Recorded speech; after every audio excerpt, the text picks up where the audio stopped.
Regresamos al aula virtual, instituciones de derecho privado 1. Me voy a remitir entonces ya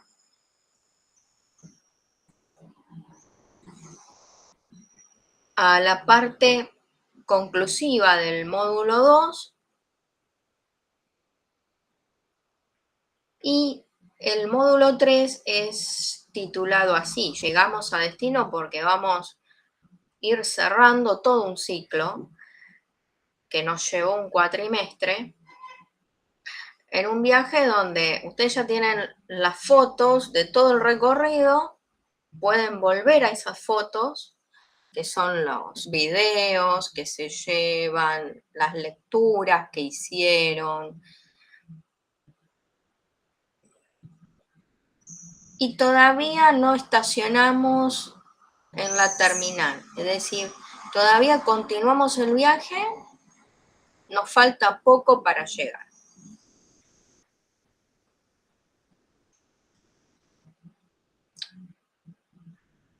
La clase pasada se leyó en clase, se analizó este fallo judicial sobre el contrato de transporte y la operatoria logística, y les dejé aquí una página, una carilla de lo más sobresaliente, respondiendo a aquella pregunta sobre si esto es o no una relación consumeril, y llegamos a la conclusión de que no. Algunas cuestiones que hacen a un repaso y quizás algo pendiente que faltó redondear. Y de paso ajustamos. Si es necesario, estoy a disposición para atender consultas. De la lectura en clase de ese fallo judicial, se destacó lo siguiente: el tráfico comercial moderno y fundamentalmente los contratos celebrados entre empresas.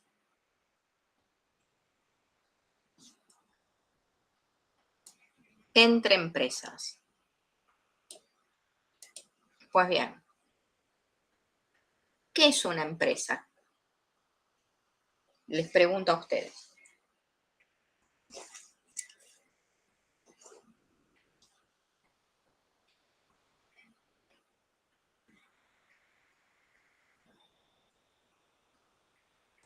Es una organización, profe. Bueno, muy bien. Y desde el punto de vista jurídico, recordemos que estamos en una materia jurídica, ¿sí? Esto no es matemática, ni administración de empresas, esto es derecho. Instituciones de derecho privado 1. Así que desde esa óptica, ¿cómo se analiza este fenómeno? Empresa, como bien dijo su compañera, es una organización, es una estructura organizacional. Me puedo remitir a distintas normativas, entre ellas la Ley de Contrato de Trabajo, al enmarcar la relación laboral, nos dice que una de las partes, la parte empleadora, organizada como empresa, y entonces define el establecimiento y qué es una empresa. Y en un sentido amplísimo, ya que en general las personas asocian empresa con el ánimo lucrativo, las ganancias, las utilidades y la rentabilidad. Eso es bastante acotado. Hay empresas también sin fines de lucro, porque como bien dijo su compañera, es toda organización. Pues bien, lo que sería la meta o las finalidades, los objetivos que persiga esa organización pueden ser con ánimo lucrativo, pero también pueden ser altruistas. ONG, fundaciones, asociaciones, y ellas también eventualmente emplean personal. Empresa, en ese sentido amplio, es toda organización de medios materiales e inmateriales ordenados bajo una voluntad común para el logro de fines económicos o benéficos, dice el artículo 5 de la Ley de Contrato de Trabajo, número 20.744. Eso no es todo. También, buscando aquí la ley de transferencia, de transmisión del Fondo de Comercio, ley 11.867, me voy a encontrar con todo lo que compone ese Fondo de Comercio. El artículo 1 nos dice: las instalaciones, existencias en mercaderías, nombre y enseña comercial, la clientela, el derecho al local, las patentes de invención, las marcas de fábrica, los dibujos y modelos industriales, las distinciones honoríficas y todo lo demás, los demás derechos derivados de la propiedad comercial e industrial o artística.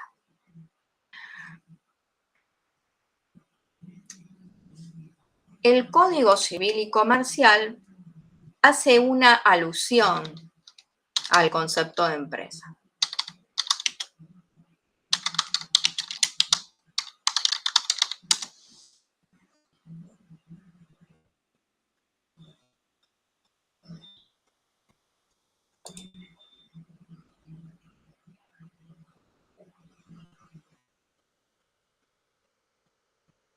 Texto actualizado de la norma.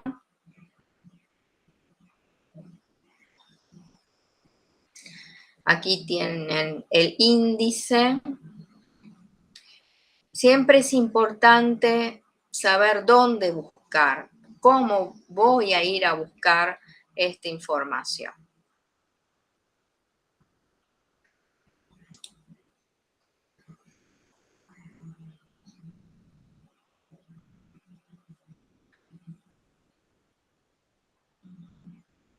Y dentro del índice me ubico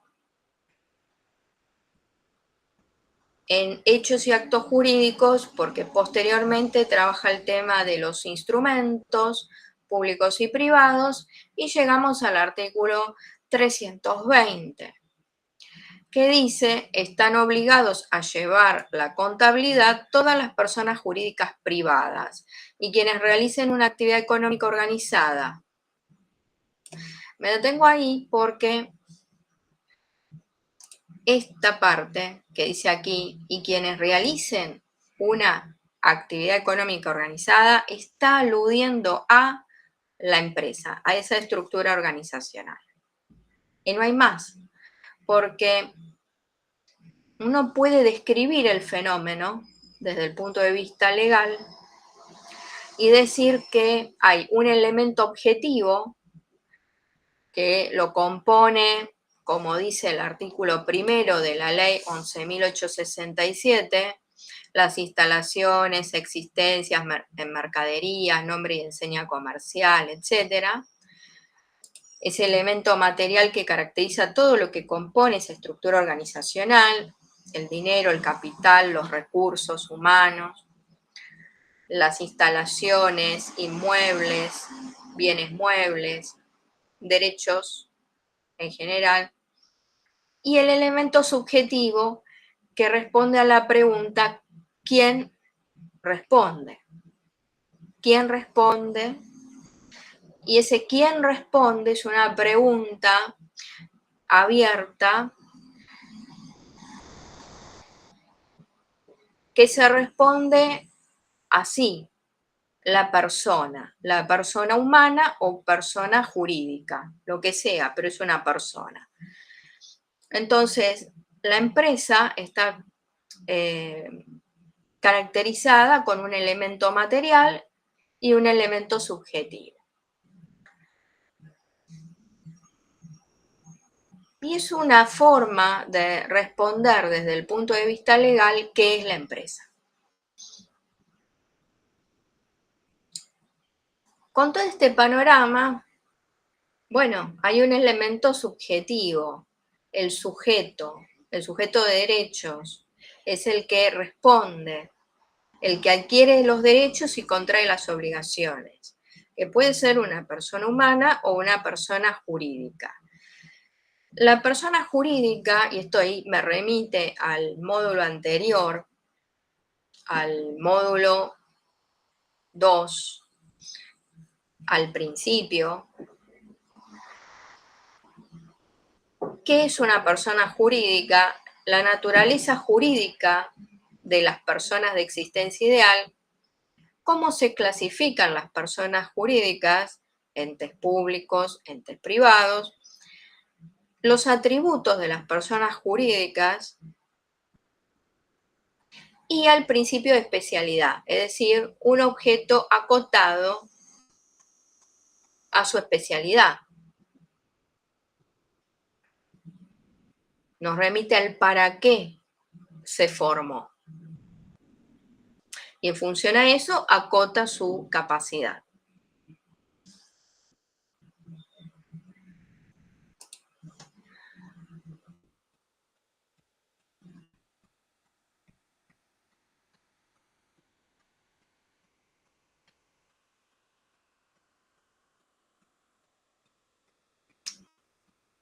En el régimen jurídico anterior, es decir, aquel donde estaba en vigencia el Código Civil por un lado y el Código de Comercio por el otro,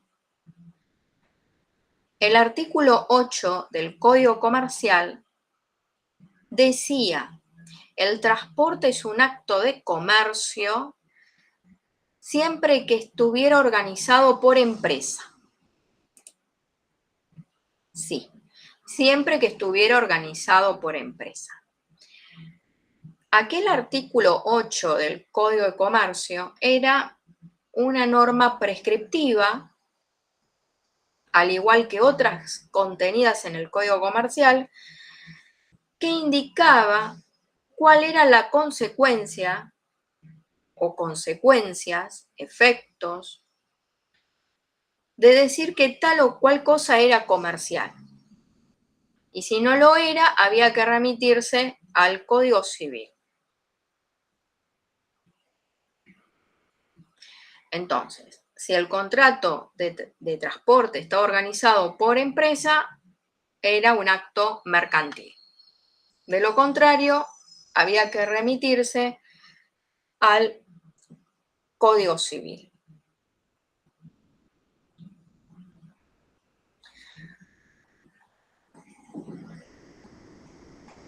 Y este no es un dato menor porque, bueno, si nos remitimos al fallo judicial, ustedes verán que trabaja citando el Código de Comercio. Nadie me preguntó por qué no cita artículos del Código Civil y Comercial. Y sucede que los hechos del caso sucedieron cuando estaba en vigencia el régimen jurídico anterior. Por eso es importante estar ubicados en tiempo y en espacio. ¿Cuándo ocurrió lo que ocurrió? Nos va a determinar también cuál es la ley aplicable.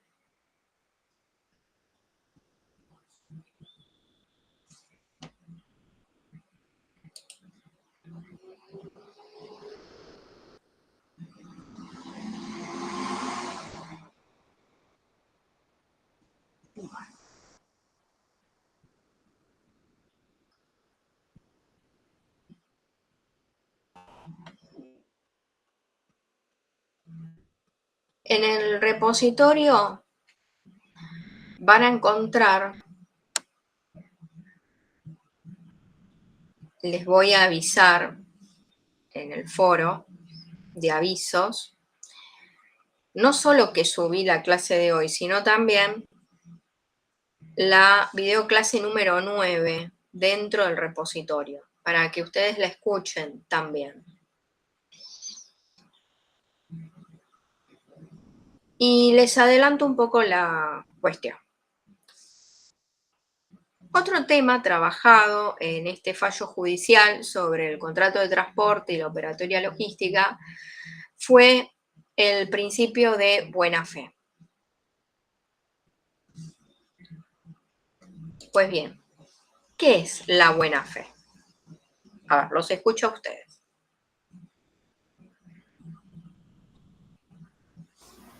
La buena fe es lo que se espera de las partes, que actúen de acuerdo a lo que dice la ley. Muy bien. Dijiste bien, lo que se espera de las partes, lo que se espera de las personas que están involucradas en este vínculo. Y esto ocurre para todo porque el principio de buena fe se aplica en el derecho laboral, en el derecho contractual, en el derecho obligacional. Lo que se espera del acreedor es que reciba el pago, lo que se espera del deudor es que pague. Lo que se espera del trabajador es que vaya y cumpla, y lo que se espera de la empleadora es que dé ocupación dentro de su estructura. Lo que se espera de cada una de las partes es que cumplan con lo cual se han comprometido. Y cada quien debe actuar con cuidado y previsión. Y cuanto mayor especialidad y conocimiento sobre un área, mayor es la responsabilidad. Esto también se lo traslado a ustedes para que lo reflexionen para sí. En la medida que ustedes van adquiriendo conocimientos en un área y se especializan, son más responsables respecto de sus actos frente a otras personas.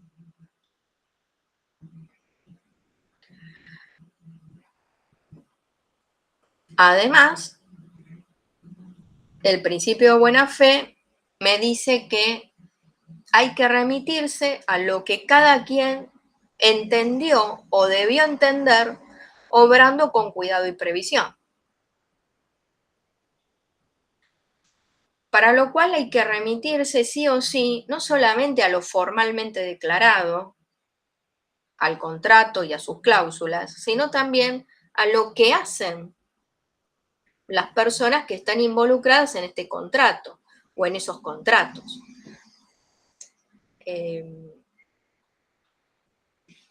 Antes, durante y después, en la etapa precontractual, durante la concertación del contrato y después de firmado.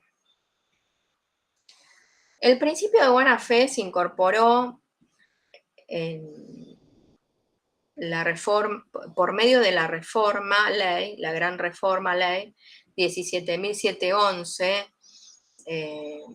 allá por los años 1967, al Código Civil de Vélez. Esa era la gran reforma. Y entre otras cuestiones incorpora la teoría de la imprevisión, la teoría de los actos propios, la teoría del abuso del derecho, la lesión subjetiva,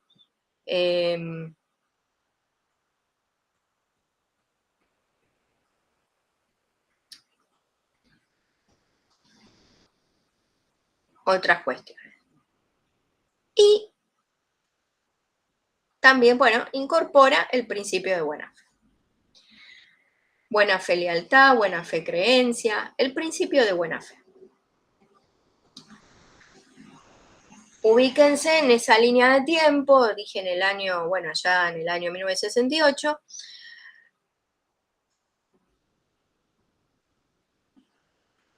Bien. La ley 24.240, la ley de defensa del consumidor, ¿de qué año es? ¿El 94 era que se reformó? Es del año 1993. Ah, 93. Es decir, claro, primero se sanciona, se publica la ley de defensa del consumidor 24.240 y al año siguiente se reforma la Constitución Y entonces ahí ya tenemos referencia, ¿no? Este nuevo título dentro de la parte dogmática, nuevos derechos y garantías, dentro de lo cual vamos a encontrar el artículo 41, 42, 43, derecho al ambiente sano, apto, equilibrado para el desarrollo humano, el concepto de sustentabilidad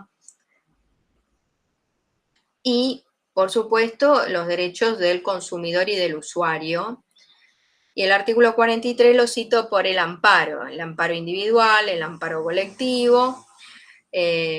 También se reconoce al defensor del pueblo legitimidad procesal para interponer amparo colectivo y se incorporan los tratados del artículo, bueno, ese artículo 75, inciso 22, enuncia tratados que tienen jerarquía constitucional o jerarquía comparable.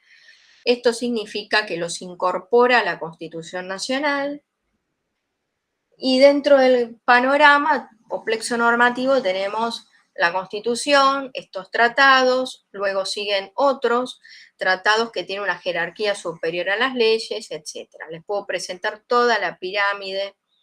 Ese año en que se reformó la Constitución,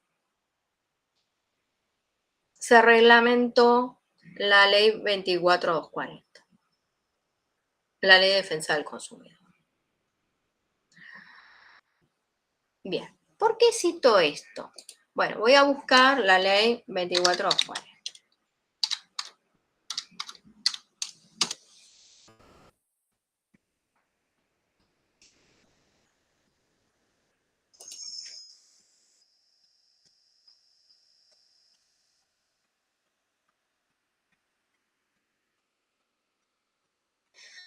La clase pasada se repasó, se revisó el concepto de consumidor, su clasificación, qué es el proveedor, qué es una relación de consumo,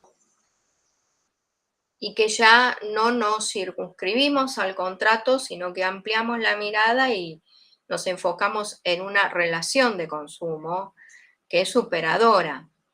Pero allá, en el año 93, la ley 24240 se enfocaba solo en el contrato de consumo. Luego esta ley, la ley 24240, sufre sucesivas reformas, es modificada, y se amplía el concepto de consumidor en el año 2008 y ya se enfoca en la relación y no en el contrato. Esto es, estoy visitando una página de internet, me gustó algo, llamo por teléfono y me dicen que eso no corre, no está vigente, o efectué un pago y me hacen la devolución porque no tienen el producto. Todo eso es irregular.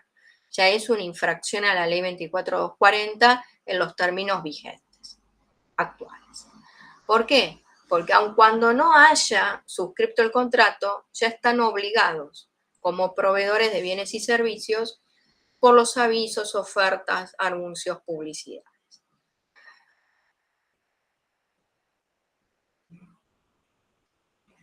Este aquí el artículo 4, información. Y yo quiero mostrarles entonces que hay una línea de tiempo progresiva desde aquel principio de buena fe hasta la fecha. Primero porque el principio de buena fe, todo lo que implica. Y además, en un contexto, fíjense, en 1968, donde el enfoque era en el contrato paritario o discrecional. Estoy hablando de un tiempo anterior al dictado de esta ley.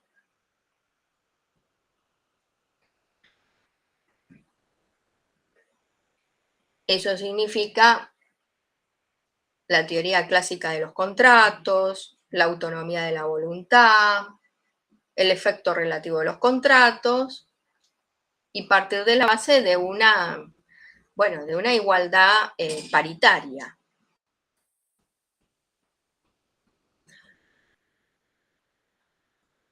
En la otra punta, hoy, 6 de noviembre del 2024, el Código Civil y Comercial prevé otra cosa, es decir, que además del contrato paritario, hay contratos de adhesión y hay contratos de consumo.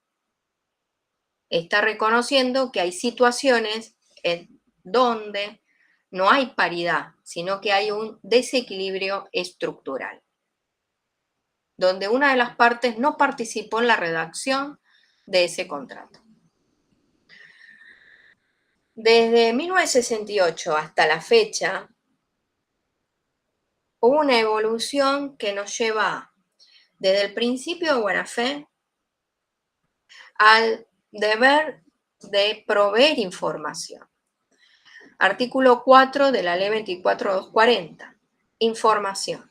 El proveedor está obligado a suministrar al consumidor en forma cierta, clara y detallada todo lo relacionado con las características esenciales de los bienes y servicios que provee y las condiciones de su comercialización. Está obligado a proporcionar información cierta, clara, detallada, gratuita. Ahora bien, hoy en el Código Civil y Comercial no es solo ya proveer información, que eso está bien, pero además se exige otra cosa, que es asesoramiento, asistencia y prevención. Entonces, en esta larga línea de tiempo, nos remontamos a la gran reforma ley 17.711 del año 1968 al Código Civil. Luego nos estacionamos en el año 93, 94 y hoy con el Código Civil y Comercial tenemos el panorama completo. Buena fe, información, asesoramiento, asistencia y prevención. E información y buena fe.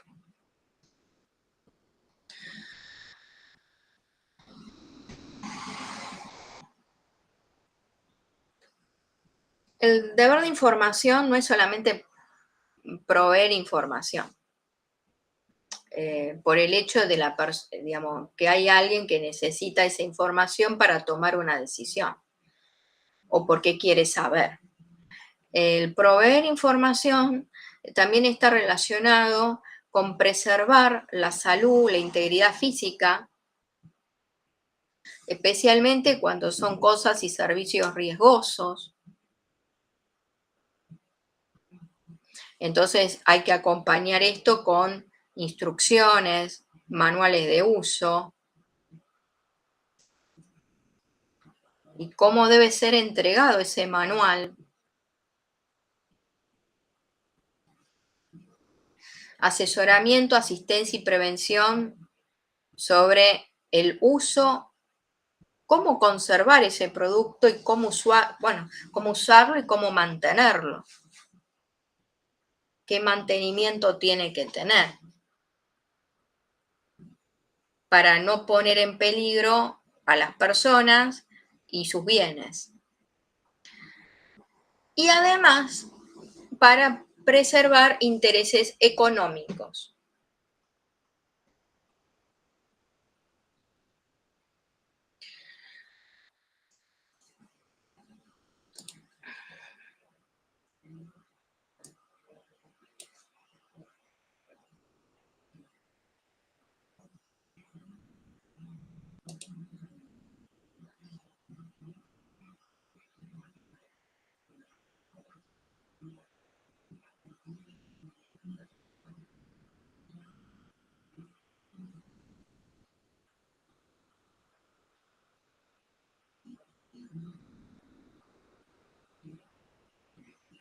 Bueno, entonces uno tendría que ir buscando aquí mismo, dentro del código,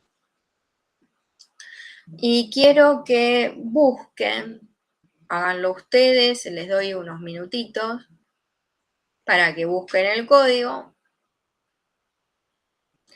y encuentren todo esto que acabo de explicar acerca de información, asistencia, prevención, aplicado a contratos bancarios. Bueno.